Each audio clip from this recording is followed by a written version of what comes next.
जय हिंद दोस्तों। UP police constable exam के लिए आज के इस वीडियो में उत्तर प्रदेश जीके और सामान्य ज्ञान से सबसे ज़्यादा इम्पोर्टेंट प्रश्नों को कवर करेंगे, जो कि साथियों आपके एग्ज़ाम में पूछे जाने की काफ़ी ज़्यादा चांसेस है। इसलिए साथियों एग्ज़ाम से पहले आप लोग पूरा वीडियो को एक बार ज़रूर देखिए, क्योंकि साथियों इससे एग्ज़ाम में आपको बहुत ही ज़्यादा हेल्प मिलेगा। तो चलिए इसी के साथ आज के इस क्लास को स्टार्ट करते हैं। तो साथियों पहला क्वेश्चन देखिए, सर्बिया की राजधानी क्या है? वेरी इंपॉर्टेंट क्वेश्चन है। चलिए आप सभी आंसर बताइए। बिल्कुल सिलेक्टेड क्वेश्चन है। सर्बिया की राजधानी कहाँ पर है?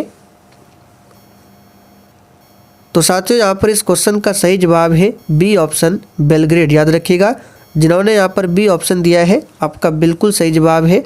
सर्बिया की राजधानी कहाँ पर है? बेलग्रेड है। ओस्लो की बात करें तो ये नॉर्वे की राजधानी है, ओस्लो, इसे भी ध्यान रखिएगा। अगला क्वेश्चन देखिए, निम्नलिखित में से कौन सा राज्य भारत में कॉफ़ी का सबसे बड़ा उत्पादक है? बिल्कुल इसी टाइप के क्वेश्चन आपके एग्जाम में पूछे जाएंगे, इसलिए आप लोग एक भी क्वेश्चन को स्किप ना करें। तो इसका सही जवाब है सी ऑप्शन, कर्नाटक में। ध्यान रखना है, कर्नाटक राज्य में कॉफ़ी का सबसे अधिक उत्पादन होता है। आगे देखिए, पंचायत चुनाव लड़ने हेतु एक व्यक्ति की न्यूनतम आयु होनी चाहिए। और साथियों अगर आपको इन सेट में किसी भी क्वेश्चन का आंसर पहले से आता हो तो आप सभी नीचे कमेंट बॉक्स में अपना अपना आंसर बता सकते हैं। तो साथियों पंचायत का चुनाव लड़ने हेतु एक व्यक्ति की न्यूनतम आयु जो है ये 21 वर्ष होनी चाहिए। तो बी ऑप्शन जो ही बच्चे बता रहे हैं उनका बिल्कुल सही जवाब है। 18 वर्ष क्या है? तो ये मतदान करने के लिए उम्र है 18 वर्ष। 25 वर्ष की बात करें तो प्रधानमंत्री बनने के लिए उम्र जो है 25 वर्ष होना चाहिए। 30 वर्ष की बात करें तो देखिए, अगर राज्यसभा का सदस्य बनना है तो इसके लिए उम्र जो है 30 वर्ष है, लेकिन लोकसभा का सदस्य बनना है तो इसके लिए उम्र 25 वर्ष है। आगे देखिए, चौरी चौरा किस जिले में स्थित है? तो साथियों चौरी चौरा जिला की बात करें ये उत्तर प्रदेश में है, और उत्तर प्रदेश के किस जिले में है? तो याद रखिएगा गोरखपुर में। वेरी इंपॉर्टेंट क्वेश्चन है, ध्यान रखना है कहाँ पर है? उत्तर प्रदेश के गोरखपुर जिला में है। कुशीनगर की बात करें तो यहाँ पर महापरिनिर्वाण हुआ था। महापरिनिर्वाण हुआ था, किनका हुआ था? तो गौतम बुद्ध का हुआ था। महापरिनिर्वाण का मतलब होता है मृत्यु, यानी गौतम बुद्ध की जो मृत्यु है कुशीनगर में हुई थी।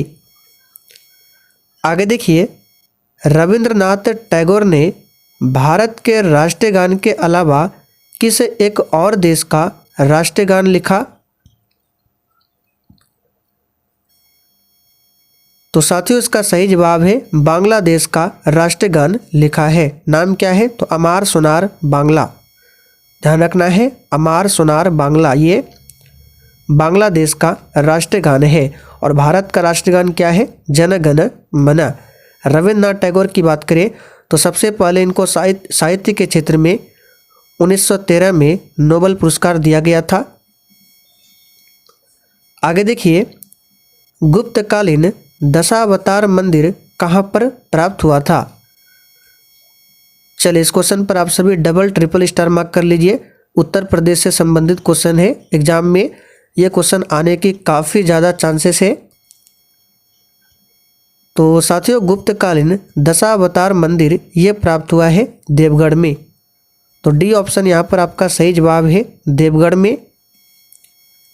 अगला क्वेश्चन देखिए, हीटर के तार किस चीज के बने होते हैं?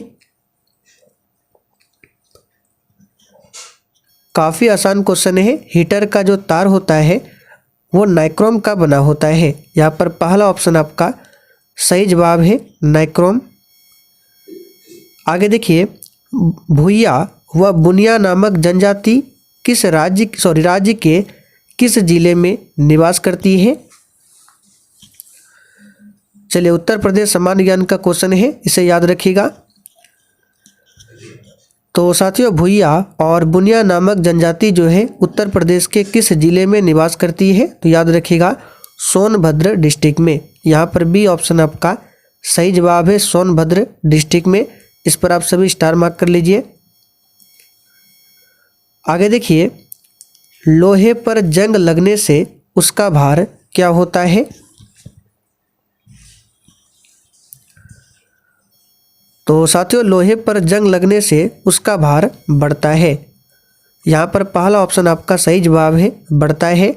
और देखिए, जिन्होंने अभी तक सेशन को लाइक नहीं किया है, प्लीज़ आपसे रिक्वेस्ट है, आप सभी सेशन को साथ में लाइक कीजिए और सेशन को शेयर करना ना भूलें। उत्तर प्रदेश में सबसे अधिक जनजाति कौन से निवास करती है? यह भी उत्तर प्रदेश सामान्य ज्ञान का क्वेश्चन है, याद रखिएगा। उत्तर प्रदेश में सबसे अधिक कौन सी जनजाति निवास करती है? तो इसका सही जवाब है थारू जनजाति। कौन सी जनजाति? थारू। और ये कहाँ पर मिलेगा? तो उत्तर प्रदेश के गोरखपुर में सबसे अधिक थारू जनजाति निवास करती है। आगे देखिए, निम्न में से किस स्थान से अशोक स्तंभ पर हरिसेन द्वारा रचित समुद्रगुप्त का प्रशस्ति लेख प्राप्त हुआ है? चलिए, मोस्ट इंपॉर्टेंट क्वेश्चन है, स्टार मार्क कर लीजिए। तो देखिए, क्वेश्चन नंबर 11 के लिए आंसर हो जाएगा प्रयाग में। यहाँ पर पहला ऑप्शन आपका सही जवाब है, प्रयाग में। समुद्रगुप्त की बात करें तो समुद्रगुप्त को भारत का नेपोलियन कहा जाता है। ध्वनि की चाल अधिकतम किसमें होती है? तो देखिए, हमने आपको बताया था ध्वनि की चाल सबसे अधिक ठोस में होता है, उसके बाद द्रव में और सबसे लास्ट में गैस में। ध्वनि की चाल कभी भी निर्वात या फिर शून्य माध्यम में गमन नहीं करता है। तो ध्वनि की चाल सबसे अधिक किसमें होगा? तो देखिए, यहाँ पर हो जाएगा स्टील में। लोहा नहीं होगा, स्टील में सबसे अधिक होगा। आगे देखिए, परमाणु विद्युत केंद्र उत्तर प्रदेश के किस राज्य में स्थित है? तो साथियों, इसका सही जवाब है सी ऑप्शन, नरौरा में स्थित है। अगर आपसे पूछे भारत का पहला परमाणु विद्युत केंद्र कौन सा है? तो तारापुर। कौन सा है? तारापुर। ये कहाँ पर है? महाराष्ट्र में। और इसे किसके सहयोग से स्थापित किया गया था? तो अमेरिका देश के सहयोग से स्थापित किया गया था। किसे भविष्य की धातु कहा जाता है? चलिए, क्वेश्चन नंबर 14 के लिए आप सभी आंसर बताइए। किसे भविष्य का धातु कहा जाता है? तो देखिए, इसका सही जवाब है टाइटेनियम को भविष्य का धातु कहा जाता है। और भविष्य का ईंधन पूछे किसे कहा जाता है? तो हाइड्रोजन गैस को भविष्य का ईंधन कहा जाता है। उत्तर प्रदेश में किस देश के सहयोग से ओबरा ताप विद्युत केंद्र की स्थापना की गई है? तो इसे भी याद रखिएगा, इसका सही जवाब क्या है? तो 15 के लिए आंसर हो जाएगा पूर्व सोवियत संघ, यानी कि रूस देश के सहयोग से स्थापित किया गया है उत्तर प्रदेश में ओबरा ताप विद्युत केंद्र। उत्तर प्रदेश में निम्नलिखित में से किस जिले में कम वर्षा होती है? तो याद रखिएगा साथियों, इसका सही जवाब है मथुरा जिला। मथुरा जिला में सबसे कम वर्षा होती है। और सबसे अधिक पूछे तो गोरखपुर में। गोरखपुर में सबसे अधिक और सबसे कम मथुरा में। कोयला पर आधारित अनपरा ताप विद्युत केंद्र कहाँ पर स्थित है? ये सभी क्वेश्चन बिल्कुल सिलेक्टेड क्वेश्चन है। ये वही क्वेश्चन है जो आपके एग्जाम में पूछे जाने की चांसेस है। तो देखिए, अनपरा ताप विद्युत केंद्र ये कोयला पर आधारित है। और ये कहाँ पर स्थित है? तो याद रखिएगा सोनभद्र में। बी ऑप्शन आपका सही जवाब है। और इसे रूस देश के सहयोग से स्थापित किया गया था। उत्तर प्रदेश में न्यूनतम जनसंख्या वाली जनजाति कौन सी है? अभी हमने थोड़ी देर पहले आपको बताया था अधिकतम जनसंख्या वाली जनजाति जो कि थारू है। और न्यूनतम पूछे तो यहाँ पर हो जाएगा कौन सा? तो न्यूनतम हो जाएगा वनरावत, ये जनजाति उत्तर प्रदेश में सबसे कम है और सबसे अधिक कौन सी है? थारू। हर्षवर्धन अपने धार्मिक सभा कहाँ किया करता था? अब देखिए यहाँ से 3 से 4 क्वेश्चन और बनेंगे, आपको सभी को ध्यान रखना है। तो सबसे पहले इसका आंसर क्या हो जाएगा? इसका आंसर हो जाएगा प्रयाग में। हर्षवर्धन जो है अपने धार्मिक सभा ये प्रयाग में किया करता था। अब देखिए हर्षवर्धन की बात करें तो इसकी रचना याद रखिएगा, अक्सर एग्जाम में पूछा जाता है। इनकी रचना है नागानंद। नागानंद हो गया, रत्नावली, रत्नावली और प्रियदर्शिका। प्रियदर्शिका ये किनकी रचना है? तो ये जो है हर्षवर्धन की रचना है। और एक रचना है हर्षचरित, हर्षचरित, और ये इसकी रचना किसने किया है? तो हर्षवर्धन का जो दरबारी कवि था बाणभट्ट, बाणभट्ट ने हर्षचरित की रचना की है। आगे देखिए, वायुमंडलीय दाब मापने का पैमाना क्या है? तो साथियों यहाँ पर क्वेश्चन नंबर 20 के लिए आंसर हो जाएगा बैरोमीटर। इससे वायुमंडलीय दाब को मापा जाता है। आगे देखिए, मुख्यमंत्री की नियुक्ति कौन करता है? तो सिंपल क्वेश्चन है, राज्यपाल जो है मुख्यमंत्री की नियुक्ति करता है। और वर्तमान में उत्तर प्रदेश के राज्यपाल कौन है? तो आनंदीबेन पटेल। याद रखिएगा कौन है? आनंदीबेन पटेल। उत्तर प्रदेश में गोविंद वल्लभ पंत सागर परियोजना कहाँ पर स्थित है? चलिए 22 के लिए आंसर बताइए। तो साथियों उत्तर प्रदेश में गोविंद वल्लभ पंत सागर परियोजना जो है ये कहाँ पर है? तो पिपरी सोनभद्र। बी ऑप्शन आपका सही जवाब है। और किस नदी पर है? तो ये रिहंद नदी पर है। पूछा हुआ क्वेश्चन है, याद रखिएगा, रिहंद नदी पर है गोविंद वल्लभ पंत सागर परियोजना। इनमें से किस स्थान पर चंद्रशेखर आजाद विश्वविद्यालय स्थित है? तो साथियों इसका सही जवाब है कानपुर में स्थित है। अब कानपुर को याद रखिएगा, यहाँ से एग्जाम में क्वेश्चन बनने की चांसेस है। कानपुर को उत्तर भारत का मैनचेस्टर कहा जाता है। और भारत का मैनचेस्टर पूछे, केवल भारत का, तो अहमदाबाद ये भारत का मैनचेस्टर है। लेकिन उत्तर भारत का पूछे तो कानपुर।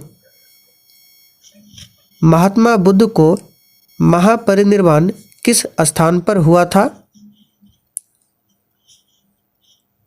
तो अभी हमने ऊपर बताया आपको, कुशीनगर में महापरिनिर्वाण हुआ था महात्मा बुद्ध का। महापरिनिर्वाण का मतलब होता है मृत्यु। कुतुबुद्दीन ऐबक किस राजवंश का संस्थापक था? सबसे आसान क्वेश्चन है, गुलाम वंश। और गुलाम वंश को दास वंश भी कहा जाता है। तो गुलाम वंश की स्थापना किसने किया था?